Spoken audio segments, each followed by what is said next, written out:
Hello everybody, welcome back to the Gregorius Maths video. Today I will be talking about a generalization of the snake lemma, which I find quite exciting.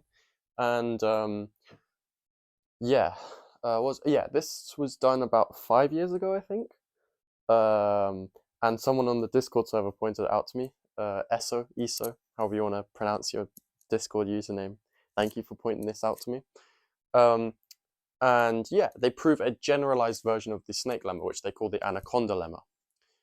And yes, the way that they do it is with spectral sequences. I think I have a different way of doing it, but I won't get into that today. I'll leave that for now. But anyway, the way I'm here to talk about how they did it with spectral sequences, and I'll put a link in case if I remember. I'll put a link to their paper in the description. So yes, what is the statement of the anaconda lemma, the so-called anaconda lemma? Well, you take an n plus 1 by n bicomplex, which looks like this, and all of the rows are exact, all of the columns are exact, okay? What can we say? Well, we can say, according to the anaconda lemma, that there is a long exact sequence which looks like this. So from 0 into the kernel of that horizontal map up there, dh n plus 1 n, into the kernel of the vertical map, dv n plus 1 n, into, and then you just keep going through the kernel of this, kernel of that, up through the kernel of the vertical map, dv1n. And then just like with the snake lemma, you have a connecting map which goes all the way down to the bottom, down here, into the co-kernel of dv n plus 1, 2, into, and then you take the co-kernel of all the maps down here, co-kernel of dv n2, up until the co-kernel of dv 1, 2, and then into the co-kernel of this horizontal map down here, co-kernel of dh 2, 1 into 0, like so. So this is a long exact sequence like this. And yes, notice immediately that if you plug in n equals 2, you just recover the snake lemma. So this is indeed a generalization. And well, how do they prove it? Well, they prove it using spectral sequences. So let's quickly recap on what exactly we're talking about. This is by no means a comprehensive introduction to spectral sequences. I just want to make sure we're all on the same page. No pun intended. So, spectral sequences consist of a bunch of data, and we have pages, ER. And these pages are doubly graded. So they have a PQ grading to them. And what can we say about these pages? Well, they come equipped with differentials, dr, which send you from ERPQ into ERP plus RQ plus R minus 1, like so. And these differentials square to 0. So now it makes sense to say the next property, which is that the r plus 1th page can just be derived simply from taking the homology of the previous page with respect to this differential. So we define ER plus 1 to be simply just the homology of ER with respect to these differentials dr. And one way in which spectral sequences naturally come up is when you filter the complex that you're working with. And so in this case, we are working with a double complex. And there is a neat way to package your double complex into one big complex, and that's just by taking the total complex, which has objects being, so the total complex, the nth object of the total complex is just sum along the diagonal. So just sum along this diagonal, sum along this diagonal, sum along that diagonal, you get one big complex. So the nth term, let's say, of the total complex is just the sum overall n1 and n2 that sum to n of Cn1 and 2, like so. And one way in which spectral sequences naturally arise is when you filter a complex. And I'm not going to construct the spectral sequence of a filtered complex here. But just note that that's one way in which spectral sequences arise. And, well, with a double complex, we're in luck, because there's two very natural filtrations you can put on this total complex here. You could say two things. You could say, sum along the diagonal, but just stop at the pth row. So anything above row p, stop there. Don't sum that. Just sum the diagonal below that point. And that gives you sort of a vertical filtration. But in the same way, you could filter the total complex by saying, sum along the diagonal, but as soon as you get to the pth column, stop right there. And that'll give you a nice horizontal filtration. So we have two different ways of filtering a complex, and the good news is that both of these filtrations lead to exactly the same, they converge to the same thing. What do I mean by converge? Well, notice that when our pages are finitely bounded, for example, that's like the simplest case, these differentials are eventually going to get too big. They're either going to map from, all of them are going to map to 0, or they're going to be mapping from 0 into something non-trivial. But at some point, if these pages are bounded, all of these differentials are going to be trivial at some point. And at that point, the homology, i.e. the next page, will just be the same thing. And if we go really big, that'll never change. All the differentials will carry on being trivial. And so what we can define the E infinity page. So E infinity is equal to En, where this n is given by ER is equal to ER plus 1 for all r greater than or equal to n, like so. So basically, when all of the differentials start to be trivial, the homologies won't change a thing, so at that point you've reached your last page. And so we call that the E infinity page. And so this is sort of like a limiting object to the spectral sequence. And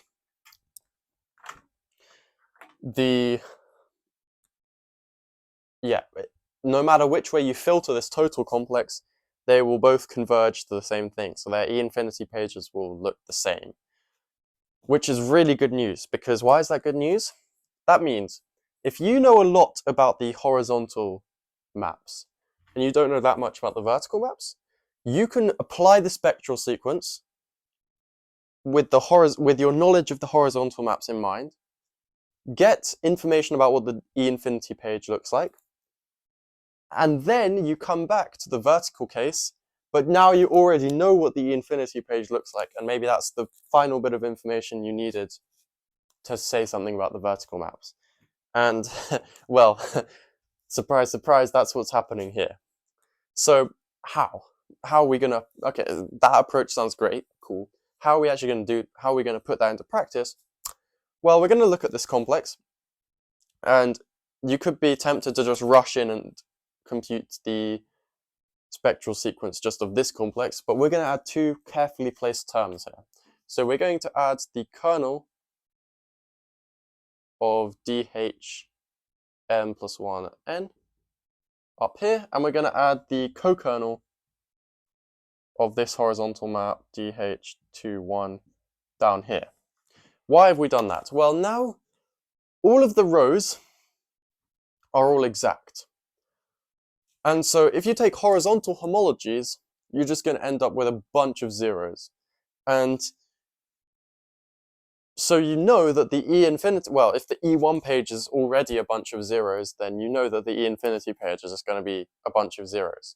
And that's great, because now, when we take the vertical homologies, we know that we need to end up with the E infinity page as being 0. So, when we take vertical homologies, we almost get zeros everywhere, except for at the very top row and the very bottom row. So what do we get on the very top and the very bottom?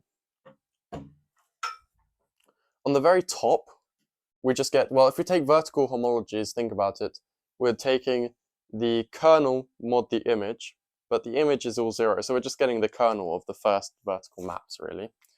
So we get, the first term is slightly different, because the first term is just the kernel of this map, which is the kernel of dh, n plus 1, n, and then we just get maps kernel of dv, n plus 1, n, up until the kernel of dv.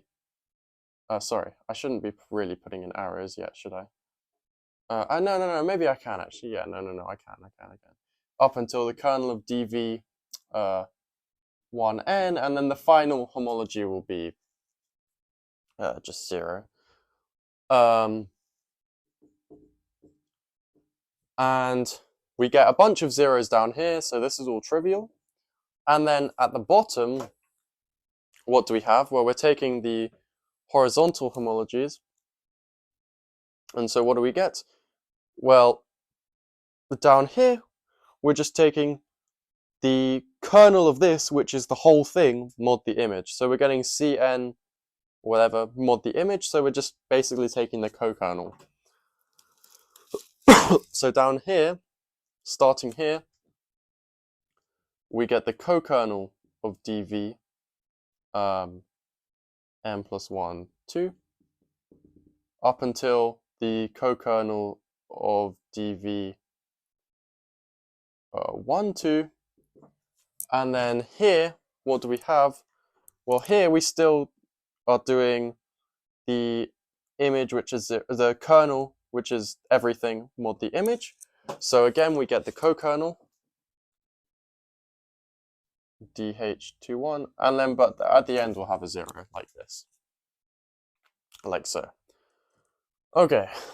In fact, I mean, there is a 0 there, that's technically true. I don't really need it, though. So, okay, cool. And yeah, everything else is just zeros. So this is the E1 page. This is what the E1 page looks like. Now, think about the E2 page. So think about this. The differentials D1, they will go from E1 PQ into E1 P plus 1, Q plus 1 minus 1, which is Q. So what are we getting? Well, just the D1 differentials just go horizontal. So let's label these for ease of use.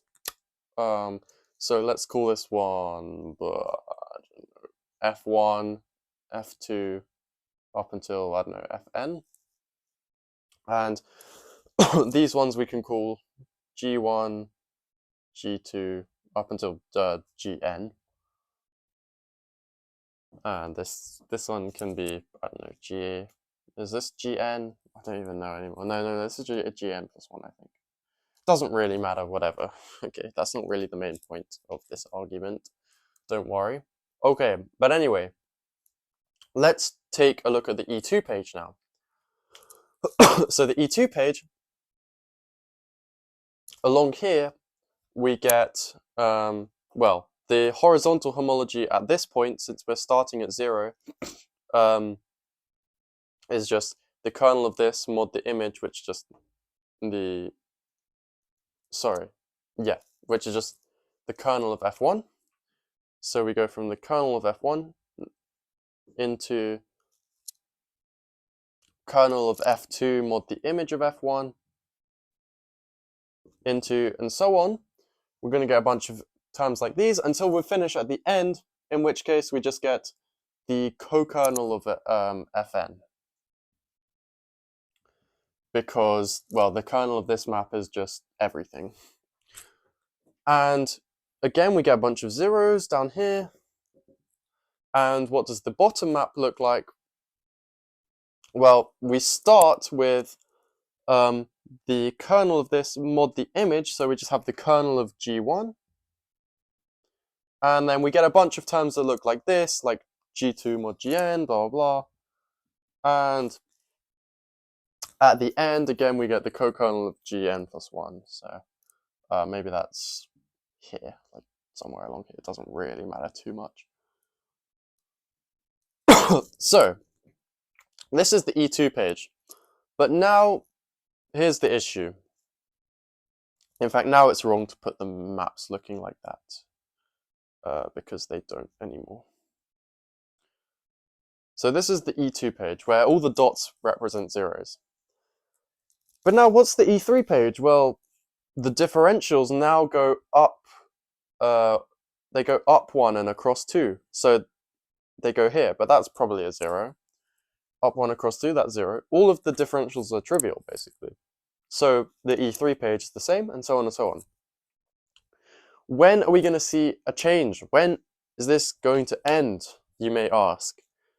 Well, the only time when we have a non-trivial map, the only hope is, well, think about it. We need, since this is like the first row, and this is the nth row, we need a map that goes up n minus 1. So we need the dn map. And the dn map, that goes across by n. So the only way for this to work, let's take a look at this, is we're going up by n minus 1, but we're going across by n. So the only way for this to work is to go from here all the way across to here, which is very suspicious because that's the connecting map precisely. But that's the only non-trivial differential. All of the rest are trivial. So we only have one map here, which I'll say in green. I'll call it dn. All the other maps are trivial. What does that tell us? Well, we know that the E-infinity page is 0. We know that the E-infinity page is filled up with zeros. So all of these terms, since they're not going to be changed, must have just been 0 to begin with. What does that tell us? We're getting to the crux of things here. That tells us that these horizontal homologies must have all been 0. But for that to be true, that must be exact. So we've obtained two exact sequences right off the bat. The top one and the bottom one are both exact. So we have exact sequences from, well, we could have put a 0 on the end there. Since the statement of the theorem has a 0, we'll put a 0. From 0 into the kernel of dh n plus 1n into the kernel of dv n plus 1n, and so on into the kernel of dv1n. So this is exact by the trivialness of all of these cohomologies. And we also have that this bottom sequence must have been exact as well. So from the co-kernel of dv n plus 1, 2 into up until the co-kernel of the horizontal bit dh21 into 0. So we know that these two bits are exact, but we need this final connecting homomorphism here. And, well, all of the terms must be 0. So this must give us trivial homology. How are we going to do that? Well, the only way that we can obtain this, giving us that both the homology here and here are trivial, well, if the homology here and here is trivial, since up here is 0 and down here is 0, we must have that this makes the sequence 0, Kerg, co-ker f, 0 is exact. That's an, kernel equals image type thing. So this must make that sequence exact. But if that sequence is exact, then these two things are isomorphic. So the only way for everything to be 0 is if these two sequences are exact. Sorry, let me not draw in this connecting homomorphism yet. And kernel of G1, where's G1? The kernel of this map here, the kernel of this map here is isomorphic to the co-kernel of this map here. But that right there is equivalent to saying that there is a connecting homomorphism, and they construct it explicitly if you want to see that. There is a connecting homomorphism between the two, and boom shakalaka, the anaconda lemma has fallen to the machinery of spectral sequences.